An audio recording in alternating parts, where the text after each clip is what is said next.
Hello students, in this video we'll discuss part 3 of chapter number 1, transport of food and minerals in plants. Students, I hope you'll have seen part 1 and part 2 of this chapter. If not, do watch it. बेटा part 2 का जो video था उसमें हम लोग यहाँ तक discuss कर चुके हैं। पार्ट 3 हम स्टार्ट करेंगे नेक्स्ट टॉपिक से, ट्रांसपीरेशन से। तो इन जनरल हम समझें तो ट्रांसपीरेशन क्या होता है बेटा? ट्रांसपीरेशन होता है लॉस ऑफ वाटर। रूट्स जो वाटर अब्जॉर्ब करती रहती हैं कंटिन्यूसली, उसका कुछ पार्ट ही प्लांट यूज़ करता है, ट्री यूज़ करता है, बाकी वो एटमॉस्फेयर को वापस दे देता है। पर किस फॉर्म में वापस देता है? वाटर वेपर के फॉर्म में वापस देता है। अब ये जो पूरी प्रोसेस होती है कंप्लीट होती है किसके थ्रू? लीव्स के थ्रू, ग्रीन हर्बिशियस स्टेम्स के थ्रू। अब ग्रीन हर्बिशियस स्टेम्स क्या होते हैं बेटा? कई बार आप लोगों ने देखा होगा स्टेम्स सॉफ्ट होते हैं, फ्लेक्सिबल होते हैं, ग्रीन होते हैं, तो नहीं हम कहते हैं ग्रीन हर्बिशियस स्टेम्स। और इन दोनों में ही होता है स्टोमेटा जो इस प्रोसेस को कंप्लीट करता है। पर कई बार क्या, हमेशा ही वुडी स्टेम से भी ये प्रोसेस कंटिन्यू रहती है। तो वुडी स्टेम्स में तो स्टोमेटा नहीं होता, फिर वहाँ पर ये प्रोसेस कौन कर रहा होता है? तो वहाँ पर ये प्रोसेस कर रहे होते हैं लेंटिसेल्स। फिर से ध्यान से सुनो, ट्रांसपीरेशन वो प्रोसेस है जिसमें प्लांट और ट्री पानी का लॉस करते हैं, लॉस ऑफ वाटर होता है। पर किस फॉर्म में होता है? वाटर वेपर के फॉर्म में होता है। किसके थ्रू होता है? लीव्स एंड स्टेम्स के थ्रू होता है, ठीक है। पर लीव्स और स्टेम्स में क्या प्रेजेंट होता है जो इस काम को कंटिन्यूसली कर रहा है? वो है स्टोमेटा। पर वुडी स्टेम्स में तो स्टोमेटा नहीं होता, तो वहाँ पर ये काम कौन कर रहा है? तो वहाँ पर ये काम कर रहे हैं लेंटिसेल्स। अब लेंटिसेल्स क्या होते हैं? अब क्या होता है लेंटिसेल्स, इसको हम डिस्कस करते हैं। देखो बेटा, आप लोगों ने ट्रीज़ को देखा होगा, ट्रीज़ के जो वुडी स्टेम्स होते हैं उसमें कुछ इस तरीके का स्ट्रक्चर आपने देखा होगा ना, ये ही लेंटिसेल्स हैं, ठीक है। ये स्मॉल होते हैं, पोरस होते हैं, ठीक है, पर ये ओपनिंग है जिससे ब्रीदिंग प्रोसेस भी होती है, जिससे गैसियस एक्सचेंज भी होता है ना, और ट्रांसपीरेशन की प्रोसेस भी कंप्लीट होती है। तो लेंटिसेल्स क्या हैं? स्मॉल पोर्स हैं, ठीक है, ओपनिंग्स की तरह होते हैं या ओपनिंग स्पॉट्स हैं जिससे गैसियस एक्सचेंज होता है। इन्हें हम ब्रीदिंग पोर्स भी कहते हैं और यही हीट ट्रांसपीरेशन का काम भी करते हैं। मैं आपको एक पिक्चर के थ्रू दिखाती हूँ।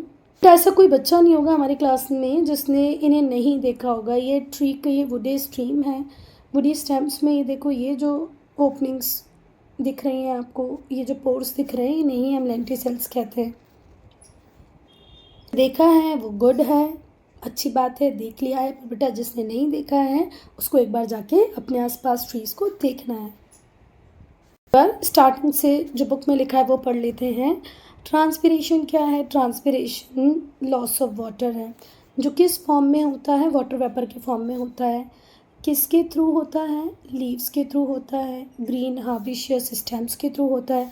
ग्रीन हर्बिशियस स्टेम्स क्या होती हैं? ये वो स्टेम्स है जो ग्रीन है, फ्लेक्सिबल हैं, और ग्रीन लीव्स में, ग्रीन हर्बिशियस स्टेम्स में ही क्या होता है बेटा? स्टोमेटा, जो इस काम को कंटिन्यूसली कर रहा है। पर वुडी स्टेम्स का क्या? उसमें तो स्टोमेटा नहीं होता है, तो उसमें ये काम करने वाले होते हैं लेंटिसेल्स। ओनली 1% 2% पानी ही प्लांट और ट्री यूज़ करते हैं जिनको रूट्स ने एब्जॉर्ब किया है। फिर से ध्यान से सुनो, 100% पानी अगर रूट्स एब्जॉर्ब करती हैं तो प्लांट सिर्फ 1% और हार्डली 2% ही यूज़ करते हैं। बाकी का 99% एटमॉस्फेयर को वापस दे दिया जाता है। फिर से एक बार, वुडी स्टेम्स में ये काम कौन करते हैं? लेंटिसेल्स। सिर्फ 1 या 2% पानी ही जो रूट्स ने एब्जॉर्ब किया था प्लांट की, ट्रीज़ की, उसे यूज़ करते हैं प्लांट्स और ट्रीज़। बाकी बहुत बड़ा अमाउंट जो लगभग 99% के बराबर है, इसे प्लांट्स, ट्रीज़ ट्रांसपीरेशन की प्रोसेस से वापस कर देते हैं। किसको वापस कर देते हैं बेटा? एटमॉस्फेयर को। किस फॉर्म में वापस करते हैं? वाटर वेपर के फॉर्म में वापस करते हैं। अब हम देखेंगे क्या कोई ऐसा फैक्टर या कोई ऐसे फैक्टर्स होते हैं जो ट्रांसपीरेशन की प्रोसेस को अफेक्ट करते हैं? तो बेटा बिल्कुल होते हैं, ठीक है। टेम्परेचर, बेटा अगर टेम्परेचर ज़्यादा होगा तो ट्रांसपीरेशन की प्रोसेस भी बढ़ जाएगी। टेम्परेचर ऑफ एयर, एयर का जो टेम्परेचर है वो इंक्रीज़ कर देता है ट्रांसपीरेशन की प्रोसेस को। एयर का टेम्परेचर अगर ज़्यादा है तो ट्रांसपीरेशन भी बहुत ज़्यादा होगा। ठीक है। ह्यूमिडिटी, जब भी ह्यूमिडिटी होती है, ह्यूमिडिटी का मतलब क्या होता है? Presence of moisture in air, अगर हवा में नमी है। अभी देखना आप लोग, जून जुलाई वाला जो टाइम आता है, या मई का एंड जून का जो टाइम होता है, तो हमें चिपचिप वाली गर्मी लगती है ना, क्योंकि हवा में बहुत ज़्यादा मॉइस्चर होता है, ह्यूमिडिटी होती है। तो जब जब ह्यूमिडिटी होगी, मतलब एयर में वाटर वेपर होगा, तब ट्रांसपीरेशन की प्रोसेस कम हो जाएगी। एयर का टेम्परेचर ज़्यादा है तो ट्रांसपीरेशन भी बहुत तेज़ी से होगा। ह्यूमिडिटी ज़्यादा है तो ट्रांसपीरेशन कम होगा। विंड की अगर स्पीड बहुत तेज़ चल रही है तो भी ट्रांसपीरेशन का रेट बढ़ जाएगा। जितनी तेज़ी से हवा चलेगी ट्रांसपीरेशन का रेट उतना बढ़ेगा। सनलाइट भी एक रीज़न होता है जो ट्रांसपीरेशन के प्रोसेस को बढ़ा देता है। ट्रांसपीरेशन के प्रोसेस को बढ़ाने में सनलाइट का एक इम्पॉर्टेंट रोल होता है। Sunlight causes stomata to open, sunlight की वजह से स्टोमेटा ओपन होगा, ट्रांसपीरेशन की प्रोसेस बढ़ जाएगी। Since stomata remains open during day, क्योंकि स्टोमेटा दिन में ओपन रहता है और रात में क्लोज हो जाता है, तो ट्रांसपीरेशन दिन में ज़्यादा होगा और रात में कम होगा।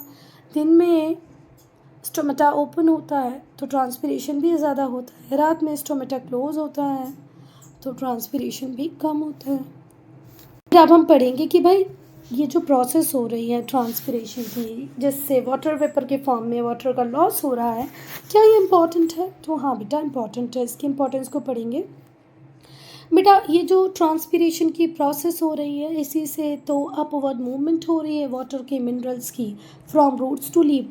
इतना बड़ा जायंट ट्री होता है, इसमें वाटर अब्जॉर्ब रूट्स यहाँ कर रही हैं और पानी पूरा ऊपर तक जा रहा है, तो कोई ना कोई सक्शन पुल तो इसके लिए काम कर रहा होगा, कोई ना कोई तो पानी को ऊपर की तरफ खींच रहा होगा। तो वो खींचने वाली प्रोसेस ही क्या है? ट्रांसपीरेशन। वो सक्शन पुल ही किसकी वजह से लग रहा है? ट्रांसपीरेशन की वजह से। तो what is the importance of what transpiration? The first important is transpiration helps in upward movement of water and minerals. Root से लीव्स तक पानी अगर जा रहा है तो उसमें ट्रांसपीरेशन का एक इम्पॉर्टेंट रोल है।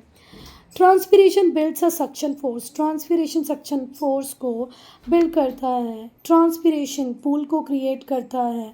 ठीक है, ट्रांसपीरेशन किसको बिल्ड करता है? सक्शन फोर्स को। इसी को आप क्या भी कहते हैं? Transpiration pull. कहाँ पर? जाइलम वेसल में, जो वाटर को पुल करता है, ट्री के टॉप तक पहुँचाता है।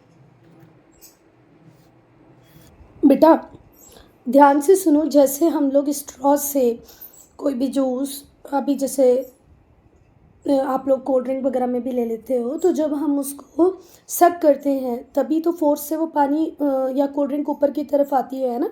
ऐसे ही ट्रांसपीरेशन की प्रोसेस भी कंप्लीट होती है, तब एक suction pool, transpiration pool create होता है जो पानी को नीचे से ऊपर की तरफ ले जाता है। ठीक है, जो रेट होता है वाटर के एब्जॉर्प्शन का वो इंक्रीज़ होता है जब बहुत ज़्यादा ट्रांसपीरेशन हो। जितना ज़्यादा ट्रांसपीरेशन होगा उतना ज़्यादा वाटर को अब्जॉर्ब करेगा ट्री और plant. Transpiration cooling effect create करता है। सबसे बड़ी इंपॉर्टेंट तो ये दोनों ही पॉइंट बहुत इंपॉर्टेंट है, इनको आप फर्स्ट प्रायोरिटी पे लिखेंगे कि भाई ट्रांसपीरेशन प्रोड्यूस करता है कूलिंग इफेक्ट। ठीक है, जो सनलाइट होती है, जो सनलाइट में जो जो हीट होती है, हीट की इंटेंसिटी कई बार बहुत ज़्यादा होती है, उससे प्लांट को एक प्रोटेक्टिव लेयर देने का, प्लांट को प्रोटेक्ट करने का काम करता है ट्रांसपीरेशन। तो ट्रांसपीरेशन क्या प्रोड्यूस करता है बेटा? Cooling effect. ठीक है, और ऊपर के लीव्स तक वाटर और मिनरल्स पहुंच रहा है तो वो भी ट्रांसपीरेशन की हेल्प से ही पहुंच रहा है, क्योंकि जब ट्रांसपीरेशन होता है तो सक्शन फोर्स या ट्रांसपीरेशन पूल क्रिएट होता है। Importance of minerals. बेटा जैसे ह्यूमन बॉडी को मिनरल्स की रिक्वायरमेंट होती है, न्यूट्रिशन की रिक्वायरमेंट होती है, वैसे ही प्लांट्स को भी होती है, क्योंकि वो भी तो ग्रो करते हैं। भाई ह्यूमन हाइट तो 6'1", 6'2" होती है, ट्रीज़ की हाइट तो इससे भी ज़्यादा होती है ना, तो कोई ना कोई न्यूट्रिएंट तो काम कर रहा होगा, तभी तो वो अच्छे से बढ़ रहे हैं, हमें फ्रूट दे रहे हैं, ऑक्सीजन दे रहे हैं। तो बेटा इनऑर्गेनिक एलिमेंट जो प्लांट ऑब्टेन करते हैं सॉइल से वो किस फॉर्म में ही करते हैं, मिनरल के फॉर्म में ही करते हैं। जैसे हमें भी मिनरल्स की रिक्वायरमेंट होती है, न्यूट्रिएंट की रिक्वायरमेंट होती है, ऐसे ही प्लांट को भी होती है। तो इनऑर्गेनिक एलिमेंट्स प्लांट ऑब्टेन करते हैं सॉइल से किस फॉर्म में, मिनरल के फॉर्म में। More than 60 element are found in different plants. बेटा अगर हम प्लांट्स की बात करें तो जो रिसर्च अब तक हुई है वो बताती है कि प्लांट के अंदर हमें 60 से ज़्यादा एलिमेंट्स मिले हैं, but only 70 elements are absolutely necessary for normal growth. बेटा फिर से ध्यान से सुनो, जितनी रिसर्च अब तक हुई है वो बताती है कि प्लांट के अंदर आपको 60 मिनरल अब तक हमें मिल गए हैं, है ना। पर अगर आपको अच्छी ग्रोथ चाहिए, नॉर्मल ग्रोथ चाहिए, नॉर्मल डेवलपमेंट चाहिए प्लांट का, तो ज़रूरी कितने हैं, सिर्फ 17। बेटा हम चिप्स भी खाते हैं, हम कुरकुरे भी खाते हैं, हम दाल चावल रोटी सब्जी भी खाते हैं, तो चिप्स कुरकुरे मिलाकर अगर मैं बोलूँ इसके आगे और भी बहुत सारे एलिमेंट्स आएंगे तो 60 हो जाते हैं, ठीक है। पर क्या मैं चिप्स और कुरकुरे के बिना भी ज़िंदा रह सकती हूँ? तो हाँ बिल्कुल रह सकती हूँ। मुझे दाल चावल रोटी सब्जी मिले तो मैं उस पर भी ज़िंदा रह सकती हूँ। तो लगभग एक प्लांट में आपको 60 एलिमेंट मिले हैं, ठीक है। पर 60 में से ज़रूरत कितनों की है, 17 की है। अगर एब्सोल्यूट नेसेसरी नॉर्मल ग्रोथ चाहिए, डेवलपमेंट चाहिए प्लांट का, तो सिर्फ 17 एलिमेंट चाहिए। इन्हें ही एसेंशियल एलिमेंट्स कहते हैं, इन्हें ही एसेंशियल ज़रूरी एलिमेंट्स कहते हैं। जबकि कि जो दूसरे हैं उन्हें नॉन एसेंशियल एलिमेंट्स कहते हैं। बेटा जैसे अगर मैं बात करूँ राइस और पल्सेस, दाल और चावल, इनके बिना हम सरवाइव नहीं कर पाएंगे। तो ये क्या हो गए, एसेंशियल एलिमेंट्स। अगर मैं चिप्स की बात करूँ, बिस्किट्स की बात करूँ, तो ये क्या हो जाएंगे, नॉन एसेंशियल एलिमेंट्स, क्योंकि हम इनके बिना भी सरवाइव कर सकते हैं। अच्छा, essential elements are needed as structural component. Essential element हमें चाहिए किसकी तरह, स्ट्रक्चरल कंपोनेंट्स की तरह। अब ये लाइन हो सकता है बहुत सारे बच्चों को समझ में ना आई हो, essential elements are needed as structural component. तो एसेंशियल एलिमेंट तो आपको समझ में आया जिनके बिना प्लांट की ग्रोथ ही नहीं होगी। स्ट्रक्चरल कंपोनेंट क्या है, तो बेटा structural component are those elements that actually become a part of plant. Essential elements वो होंगे बेटा जिनके बिना प्लांट की ग्रोथ नहीं होगी। अब इसमें स्ट्रक्चरल कंपोनेंट का क्या मतलब है, तो स्ट्रक्चरल कंपोनेंट वो एलिमेंट होंगे जो प्लांट का या प्लांट बॉडी का पार्ट बन जाएंगे और उसे बिल्ड मतलब बढ़ने में हेल्प करेंगे। Now macronutrients and micronutrients. तो बेटा प्लांट की रिक्वायरमेंट को देखते हुए कि प्लांट को कौन सा एलिमेंट कितनी क्वांटिटी में रिक्वायर्ड है, कुछ एलिमेंट ज़्यादा क्वांटिटी में रिक्वायर्ड है, कुछ एलिमेंट कम क्वांटिटी में रिक्वायर्ड है, इसी को देखते हुए, इसी रिक्वायरमेंट को देखते हुए ये जो एलिमेंट्स हैं इन्हें हमने दो कैटेगरी में डिवाइड किया। एक होते हैं मैक्रो और दूसरे होते हैं माइक्रोन्यूट्रिएंट। तो बेटा जो मैक्रोन्यूट्रिएंट होते हैं उनकी लार्ज क्वांटिटी चाहिए होती है प्लांट को। Macronutrients are required in large quantities by the plant, जैसे carbon, hydrogen, oxygen, nitrogen, sulphur, phosphorus, calcium, magnesium. Macronutrient आप याद रखें, ये वो न्यूट्रिएंट हैं जिनकी बहुत ज़्यादा क्वांटिटीज़ प्लांट को रिक्वायर्ड होती है। Few examples are carbon, hydrogen, oxygen, nitrogen, sulphur, phosphorus, calcium, potassium and magnesium. अब माइक्रोन्यूट्रिएंट्स क्या होते हैं, ये स्मॉल क्वांटिटी में रिक्वायर्ड होते हैं प्लांट को, है ना। इन्हें ट्रेस एलिमेंट्स भी कहते हैं। अगर आपसे पूछा जाए माइक्रोन्यूट्रिएंट्स को ट्रेस एलिमेंट्स क्यों कहते हैं, तो आप बता देना। बिल्कुल छोटी, बहुत कम क्वांटिटी इनकी रिक्वायर होती है प्लांट को, जैसे iron, manganese, copper, boron, zinc. क्या क्या बताया अभी तक बेटा मैंने, manganese, iron, copper, boron, zinc. इसके अलावा है मोलिब्डेनम, क्लोरीन, निकल। फिर से याद रखो, निकल, chlorine, molybdenum, zinc, boron, copper, manganese और आयरन। इनकी बहुत कम क्वांटिटी प्लांट को रिक्वायर्ड होती है। बहुत कम क्वांटिटी से भी प्लांट का काम चल जाता है, ट्री का काम चल जाता है, तो इसीलिए इन्हें माइक्रोन्यूट्रिएंट कहते हैं। मैक्रो जिनकी क्वांटिटी ज़्यादा चाहिए होती है। Role of macro and micronutrients. भाई अब प्लांट तो ले रहा है पर क्या ज़रूरत है प्लांट को, क्या रोल है इनका, तो permeability of cell membrane permeable रहे, इसीलिए ये एलिमेंट्स रिक्वायर्ड है। आपको मेंटेनेंस करना है किसका, सॉल्यूट का। मेंटेनेंस ऑफ ऑस्मोटिक मतलब सॉल्यूट का अगर आपको सेल सेट के अंदर मेंटेनेंस रखना है, वो कितना कंसनट्रेटेड हो, कितना डाइल्यूट हो, तो ये मैक्रोन्यूट्रिएंट और माइक्रोन्यूट्रिएंट की हेल्प से ही होता है। हम लोगों ने सेल सेट पढ़ा था ना कि भाई प्लांट के अंदर मिनरल का जो कॉन्सेंट्रेशन होता है ना, तो वो कैसा रहेगा कैसा नहीं रहेगा ये माइक्रोन्यूट्रिएंट ही डिसाइड करते हैं। प्रोटोप्लाज्म के components, nucleic acid, cell wall etcetera में भी इनका रोल होता है। प्लांट में प्रॉपरली प्रोटीन सिंथेसाइज हो, फोटोसिंथेसिस की प्रॉपर चलती रहे प्रोसेस, रेस्पिरेशन होता रहे, इसीलिए मैक्रोन्यूट्रिएंट चाहिए। स्टोमेटा को ओपन और क्लोज करना है, ट्रांसपिरेशन की प्रोसेस को कंप्लीट करना है, तो ये एलिमेंट्स चाहिए। बेटा ट्री प्लांट की ग्रोथ और रिप्रोडक्शन के लिए भी बहुत एसेंशियल हैं मैक्रो और माइक्रोन्यूट्रिएंट। अगर इनकी डेफिशिएंसी हो जाती है, मतलब एसेंशियल एलिमेंट्स भले वो कोई भी हो, अगर उसकी डेफिशिएंसी कमी हो जाती है तो आपको डेफिशिएंसी सिम्टम्स या डिसऑर्डर प्लांट और ट्री के अंदर दिखाई देने लगते हैं। कुछ एसेंशियल एलिमेंट्स और उनके रोल और उनकी डेफिशिएंसी को नीचे दिए गए टेबल में समराइज़ किया है, हम पढ़ लेते हैं। सबसे पहला मैक्रोन्यूट्रिएंट है नाइट्रोजन, जिसकी अच्छी खासी क्वांटिटी प्लांट को चाहिए होती है। ये प्लांट में क्या रोल प्ले करता है? प्रोटीन का कॉन्स्टिट्यूएंट है, न्यूक्लिक एसिड का कॉन्स्टिट्यूएंट है। अगर नाइट्रोजन की कमी होगी तो पुअर ग्रोथ होगी, लीव्स छोटी हो जाएंगी, फ्लावर देरी से आएंगे, पर्पल स्पॉट्स आने लग जाएंगे लीव्स के ऊपर, और जो पुरानी लीव्स हैं वो येलो होने लग जाएंगी। देन सल्फर, ये प्रोटीन का भी कॉन्स्टिट्यूएंट है, एंजाइम्स का कॉन्स्टिट्यूएंट है ना। एंजाइम्स सल्फर नहीं हो तो नहीं होंगे। विटामिन्स, क्लोरोफिल्स, इनमें रोल होता है सल्फ़र का।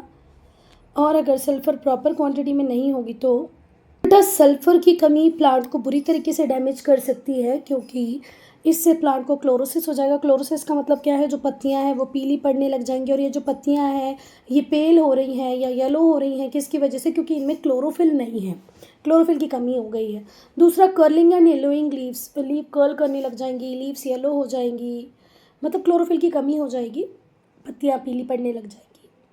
फॉस्फोरस, ये न्यूक्लिक एसिड का कॉन्स्टिट्यूएंट है, ठीक है, न्यूक्लियो प्रोटीन का कॉन्स्टिट्यूएंट है। फॉस्फोरस नहीं होगा तो इन दोनों चीज़ों में कमी आएगी, फिर ग्रोथ नहीं होगी प्लांट की, स्टंटेड ग्रोथ, मतलब एक टाइम तक ग्रो करेगा फिर बंद हो जाएगा।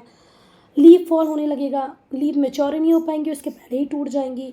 ब्राउन एरिया आ जाएंगे लीव्स के ऊपर, और फ्रूट्स के ऊपर भी, जो फ्रूट होगा वो भी प्रॉपर एक हेल्दी फ्रूट नहीं होगा, उसके ऊपर ये ब्राउन स्पॉट्स आ जाएंगे। देन पोटेशियम, ये एंजाइम एक्टिवेशन का काम करता है और वाटर बैलेंस बनाए रखता है प्लांट में। अगर ये नहीं होगा तो लीफ के जो टिप्स हैं वो येलो होने लग जाएंगे, पत्तियों के जो टिप हैं वो येलो येलो होने लग जाएंगे, ठीक है। अब माइक्रोन्यूट्रिएंट की बात करेंगे। सबसे पहले आता है जिंक। ये कुछ एंजाइम्स को एक्टिवेट करता है और प्लांट हार्मोन्स का कॉन्स्टिट्यूएंट भी होता है, ऑक्सीजन का कॉन्स्टिट्यूएंट होता है जिंक। अगर जिंक थोड़ी क्वांटिटी में नहीं मिला प्लांट को तो प्लांट की ग्रोथ रुक जाएगी, लीव्स डी शेप होने लगेंगी, ऊटपटांग शेप की आने लगेंगी, पत्तियां पीली पड़ जाएंगी। मैंगनीज़ की अगर हम बात करें, इसका रोल होता है क्लोरोफिल सिंथेसिस में और नाइट्रोजन मेटाबॉलिज्म में। पत्तियां पीली पड़ जाएंगी, पत्तियों के ऊपर स्पॉट्स आ जाएंगे। बोरोन, ये एंजाइम्स के ट्रांसलोकेशन में हेल्प करता है, ठीक है, फ्लावरिंग, फ्रूट में हेल्प करता है।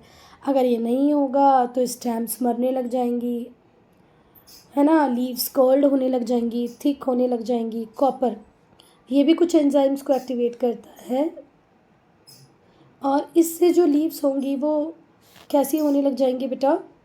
ब्लूइश हुए, मतलब थोड़ा ब्लू कलर आ जाता है लीफ पे। अगर आप अभी सर्च करोगे ना तो लीव्स के ऊपर हल्का ब्लू कलर दिखने लगता है। तो बेटा यहाँ पर ख़त्म होता है आपका चैप्टर। अगर कोई डाउट हो तो कमेंट सेक्शन में लिखें और इसे एक बार नेट पे चेक कर लें।